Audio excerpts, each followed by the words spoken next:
හයි කොහොමද සාදරයෙන් පිළිගන්නවා අපේ Ceylon movie Galaxy YouTube channel එකට. ඔන්න අද අපි ඔයාලට අරගෙන ආවේ මේ අවුරුද්දේ රිලීස් වුණු බොලිවුඩ් ආදර හාස්‍යමය චිත්‍රපටයක් වන මේරි හස්බන්ඩ් කී බීවී චිත්‍රපටියයි. ඒකේ තේරුම වෙන්නේ මගේ සැමියාගේ බිරිඳ කියලයි. ආදරය, බිඳවැටීම්, වෙන්වීම්, පාවාදීම් සහ සම්බන්ධතාවල සංකීර්ණතා යන තේමාවන් වටා හාස්‍යමය ලෙස නිර්මාණය කරන ලද මෙම චිත්‍රපටයේ අංකුර් චඩ්ඩා ලෙස අර්ජුන් කපූර්ද, ප්‍රබ්ඩීන් ඩිලන් ලෙස භූමි පෙඩිනේකර්ද, අන්තාරා කන්නා ලෙස රකුල් ප්‍රීත් සිංද රංගනයෙන් දායක වෙනවා. දැන් අපි බලමු මේ චිත්‍රපටයේ මොකද වෙන්නේ කියලා. නිශ්චල දේපා තැවැල්කරුවෙකු වන අංකුර් චඩ්ඩා මාධ්‍යවේදියෙකු වන ප්‍රබ්ඩීන් ඩිලන් සමග ආදර සම්බන්ධතාවයකින් විවාහ වෙනවා. නමුත් මොවුන් දෙදෙනා අතර ඇතිවන ගැටුම් නිසා කෙටි කලකින් මෙම විවාහය දික්කසාදයකින් අවසන් වෙනවා. චිත්‍රපටයේ ඉස්සරහට අපිට බලා ගන්න පුළුවන් මොනවද හේතු කියලා. මෙම දික්කසාදයෙන් පසු වැඩි හරියක් කම්පනයට පත්වන්නේ අංකුර්. කොටින්ම හීනෙන් පවා ඔහුට ඔවුන්ගේ විවාහ දෙවියේ ඇති වූ ගැටුම් පෙනෙන්නට ගන්නවා. ඒ වගේම සමහර ගෑනු ළමයි පවා ප්‍රබ්ලින් වගේ පෙනෙන්නට ගන්නවා. ඒ නිසාම අංකුර් වෙනත් සම්බන්ධයක් පවා පටන් ගැනීමට බිය වෙනවා. ඉතින් මේ විදියට කසාද ජීවිතයේ අමහිරි අවස්ථා මතකයට නැගුණත් තම ජීවිතය සාමාන්‍ය පරිදි පවත්වා ගනිමින් තමන්ගේ ව්‍යාපාර බලමින් දිවි ගෙවන අංකුර් චඩ්ඩා හට බෞද්ධ චිකිත්සකවරියක් වන අන්තාරා කන්නා මුණ ගැහෙන්නේ මෙන්න මේ අතරවාරයේ. ඒ ඉඩමක් විකිණීමට රිෂිකේෂ් නගරයට ගොස් සිටින අවස්ථාවේදී අංකුර් විසින් ඇයව දැක්ක ගමන් අඳුරගන්නවා. අන්තාරා කන්නා කියන්නේ ඔවුන්ගේ උසස් පාසලේ එවකට සිටි කාන්තා පාපන්දු කණ්ඩායමේ නායිකාවයි. ඒ කාලේ ඉඳන්ම අංකුර්ට අන්තරාහට කැමැත්තක් තිබිලා තියෙනවා. ඒ කියන්නේ පොඩි ක්‍රෂ් එකක් තිබිලා තියෙනවා. නමුත් ඒ වෙන විටත් අන්තාරා වෙනත් අයෙකු සමග ප්‍රේම සම්බන්ධතාවයක් තිබී ඇති නිසා අංකුර්ගේ ඒ අදහස එහෙම අතහැරලා දාලා තියෙනවා. ඉතින් ආගිය තොරතුරු ගැන කතා කරන මොවුන් දෙදෙනා එදා තාවකාලිකව සමුගන්නවා. අන්තාරාගේ සහ අංකුර්ගේ මේ හමුවීම ගැන අංකුර් එදින රෑම තමන්ගේ හොඳම යාළුවා වන රෙහාන් සමග පවසනවා. මේ පුදුමයට පත්වන රෙහාන් පවසන්නේ අන්තාරා එක්ක යාළුකමක් පටන් ගන්නා ලෙසටයි.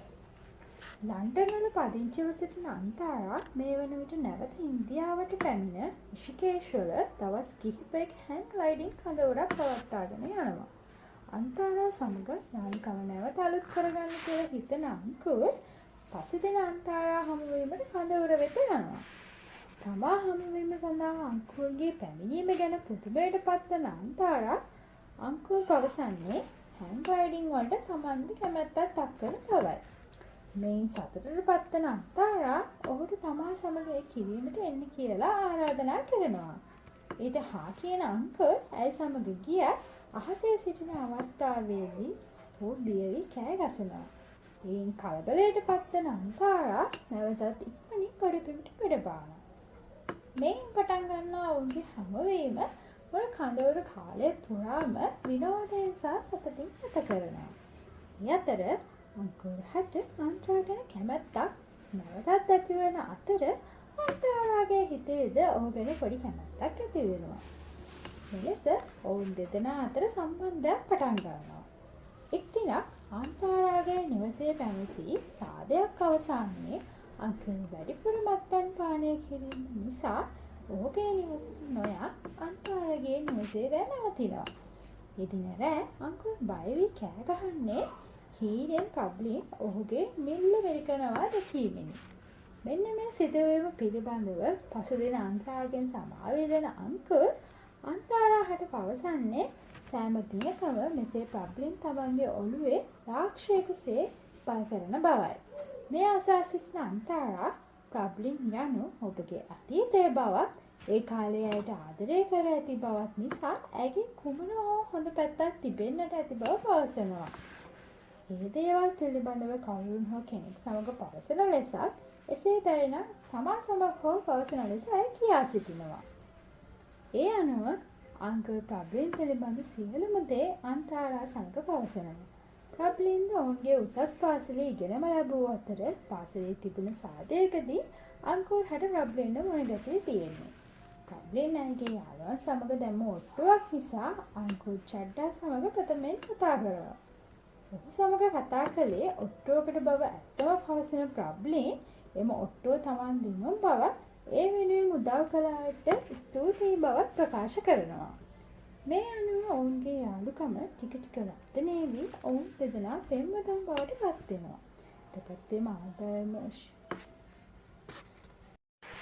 දෙපැත්තේම දෙමාපියන්ගේ ආශිර්වාදයෙන් මැද්දේ ඔවුන් විවාහ වන අතර ටික දවසකින් කුකුල් කේන්තිකාරියෙක් වන ප්‍රබ්ලින් හා නොසලකිලිමත් අංකුර් අතර ගැටුම් වැටවීමට පටන් ගන්නවා. මෙම ගැටුම් අවසන් කර ගැනීමට සිතා අංකුර්ගේ දෙමාපියන් සමග එකට වාසය කිරීමට නවත්තා වෙනම නිවසක පදිංචියට ගියත් ඔවුන්ගේ ගැටුම් වැඩි වෙනවා මිස අඩුවක් නම් ඇති නොවේ. නමුත් ඔවුන්ගේ ආදරයේද අඩුවක් ඇතිවන්නේ නම් නැහැ. මේ අතර ප්‍රබ්ලින් ගැප්ගෙන ඇති බව සියලු දෙනාටම දැනුම් දෙනවා. ඒට ගොඩක් සතුටු වෙන අංකුර් පවසා සිටින්නේ ප්‍රබ්ලින්ගේ මාධ්‍යවේදී රස්සාවෙන් ඇයට ඉවත් වන ලෙසයි. නමුත් ඒට අකමැති වෙන ප්‍රබ්ලින් පවසන්නේ දරුවාට හානියක් නොවන විදිහට රැකියාව කරන්නම් කියාය.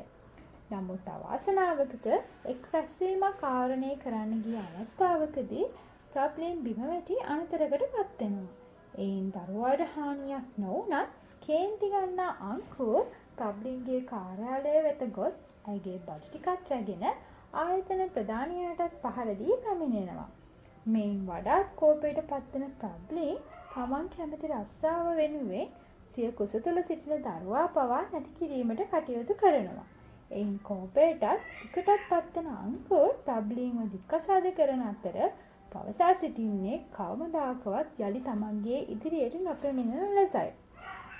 මෙලෙස අංකුර් තම විවාහ ජීවිතය පිළිබඳව අන්තාරාට පවසනවා. එය අසා අන්තාරා ඔවුන්ගේ සම්බන්ධය පවත්වාගෙන යාමට යම් මැලිකමක් දක්වුවත් අංකුර් තම ආදරය අන්තාරා වෙත ප්‍රකාශ කළ ආකාරයේ ආදරණීය බව නිසා ඔහුට කැමැත්ත ලබා දෙනවා. නමුත් අංකුර්ගේ ජීවිතය නැවතත් නොසිතූ මොහොතක උඩයටි කරවීමට පටන් ගන්නේ රෙහාන්ගෙන් ලැබෙන හදිසි ඇමතුම නිසායි. ඒ ප්‍රබ්ලින්ගේ නැවත පැමිණීමයි. හදිසි අනතුරකට පත්වීම නිසා ප්‍රබ්ලින්ගේ අවුරුදු 5ක ජීවිතය ඇයට අමතක බව වෛද්‍යවරුන් පවසනවා. ඒ කියන්නේ ඇයගේ විවාහයෙන් පසු කිසිවක් ඇයට මතක නැති බවයි. ඇය සිතන්නේ ඇය තවමත් අංකුර් සමග එකට ජීවත් වන බවයි. ඒ නිසා ඇයට දැම්ම ඒ ඇත්ත නොපවසා සිටින මෙන් වෛද්‍යවරු පවසා සිටින්නේ ඇයගේ ජීවිතයට යම් අනතුරක් ඇති කිරීමට පුළුවන් නිසායි.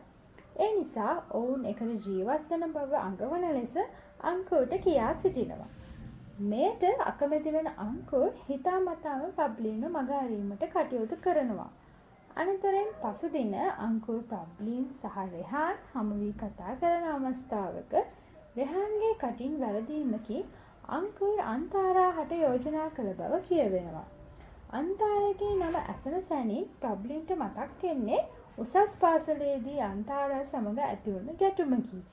ඒ කාලේ ඉඳන්ම ඔවුන් දෙදෙනා අතර එච්චර හොඳ හිතවත්කමක් නොතිබුණ නිසා වඩාත් කලබලයට හා ඊර්ෂ්‍යාවට පත්වන ප්‍රබ්ලින් නැවතත් අංකුර්ගේ ජීවිතයට පැමිණීමට කටයුතු කරනවා. මේ හේතුව උබත කෝටිකයන්ගෙන් පිරුණු අවුල් සහගත ප්‍රේම ත්‍රිකෝණයකට මඟ පාදනවා. තමන්ගේ මතකයේ නැතිවීම වාසියක් කරගන්නා ප්‍රබ්ලින් පසුදිනම අන්තාරා හමුවීමට ගොස් ඇයට අභියෝග කරමින් කියා සිටින්නේ අංකුර් තමා වෙත නැවතත් ලබා ගන්නවා කියලයි. එයට ලිබිය නොවන අන්තාරාද ප්‍රබ්ලින්ට පාඩමක් උගන්වන්න සිතා අංකුර් තමා වෙත ලබා ගැනීම සඳහා ප්‍රබ්ලින් සමග හැප්පීමට සිතා ගන්නවා. මෙසැන් සිට අන්තාරා සහ ප්‍රබ්ලින් අතර අංකුර් ලබා ගැනීම සඳහා වන දන්ත සටන පටන් ගන්නවා. එහි පළමු පියවර වශයෙන් අංකුර්ගේ දෙමාපියන්ගේ විවාහ සංවත්සරය වෙනුවෙන් පැවති සාදය දවසේ අංකුර් සමග විවාහ වීමට කැමැති බව අන්තාරා පවසා සිටිනවා. මේ අවස්ථාවට ප්‍රබ්ලින්ද සහභාගී වූ අතර එය අසා අන්තාරා කෙරෙහි ඇයගේ ඊර්ෂ්‍යාව හා තරහව තවත් වැඩි වෙනවා. අන්තාරා අංකුර් විවාහය ලන්ඩනයේ පැවැත්වීමට කටයුතු සූදානම් කරන අතර ඒ සඳහා අන්තාරා ප්‍රබ්ලීන්ටද ආරාධනා කරනවා. එම ආරාධනය පිළිගෙන ඔවුන් සමග ලන්ඩන් බලා යන ප්‍රබ්ලීන් එහිදී අංකුර් නැවතත් තමා සතු කර ගැනීමට කළ හැකි සියලුම දේවල් කරනවා. මේ සියල්ලටම ඇයගේ මතකය අමතක බව ප්‍රයෝජනයට ගන්නවා. කියන්නේ ඇය පෙරටත් වඩා ඔහුට ආදරය බව පෙන්වනවා. ඔහු වෙනුවෙන් දේවල් කරනවා. එයින් නොනවතින ප්‍රබ්ලීන් අන්තාරාගේ දෙමාපියන්ගේ ඔළුවටද අංකුර් ගැන අනවශ්‍ය දේවල් දමනවා. නමුත් අවසානයේ අංකුර් කෙරෙහි අන්තාරාට ඇති ආදරය ශක්තිමත් බව දැනගන්නා ප්‍රබ්ලීන් ඔහු අයිති කර ගැනීමේ අදහස අතහැර දමනවා. ඒ දුක හේතුවේ අධික ලෙස මත්පැන් පානය කරන ප්‍රබ්ලීන් අසනීප වීම නිසා රෝහල් ගත කරනවා. ඒ අවස්ථාවේ අන්තාරා ඇය සහ ප්‍රබ්ලීන් අතර සිදු වූ සෑම දෙයක්ම අංකුර් හට පවසනවා. අංකුර් එතකොට දැනගන්නවා අන්තාරා සහ ප්‍රබ්ලීන් තමා අයිති කර ගැනීමට දෙන්නට දෙන්නා තරඟ කරන බව. ඒ දැනගත් අංකුර් අන්තාරාට වැනවදිනවා. තමගේ හැඟීම් සමග සෙල්ලම් කළා කියලා.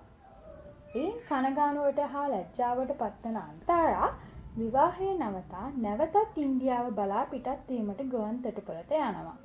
මේ වන විට රෝහලෙන් යලි නිවස බලා පැමිණි ප්‍රබ්ලීන්ටද අංකුර් බැනවදිනවා. ප්‍රබ්ලීන් අංකුර්ගෙන් තවත් අවස්ථාවක් ඉල්ලා සිටින අතර අංකුර් පවසන්නේ කවදාවකවත් නැවත ඔහුව ලබාගත නොහැකි බවයි. තමාට කිසිසේත්ම නැවතත් අංකුර නොලැබෙන බව හොඳාකාරව දැනගත් ප්‍රබ්ලීන් අංකුරත් රැගෙන ගුවන් තොටුපළ වෙත ගොස් අන්තාරාගෙන් සමාව ඉල්ලා සිටිනවා. එවැගේම තමන්ගේ කලින් සැමියාව කසාද මදින මෙන්ද අන්තාරාගෙන් ඉල්ලා සිටිනවා. මේ සියල්ලක්ම අවසානයේ අන්තාරා සහ අංකුර් විවාහ වෙනවා. මෙම චිත්‍රපටය සිනහව, ආදරය සහ කුතුහලය පිරි නාට්‍යමය ආකාරයෙන් මිශ්‍ර තියුණු දෙබස් ආකර්ශනීය තනු යොදා නිර්මාණය කර ඇති අතර බොලිවුඩ් මායාවට ආශා කරන ඕනම අයෙකු නැරඹිය යුතුම චිත්‍රපටයකි. එහෙනම් අදට ගිහින් එන්නම්. මේ වගේ තව අලුත් චිත්‍රපට ගැන දැනගන්න අපිව සබ්ස්ක්‍රයිබ් කරලා තියාගන්න.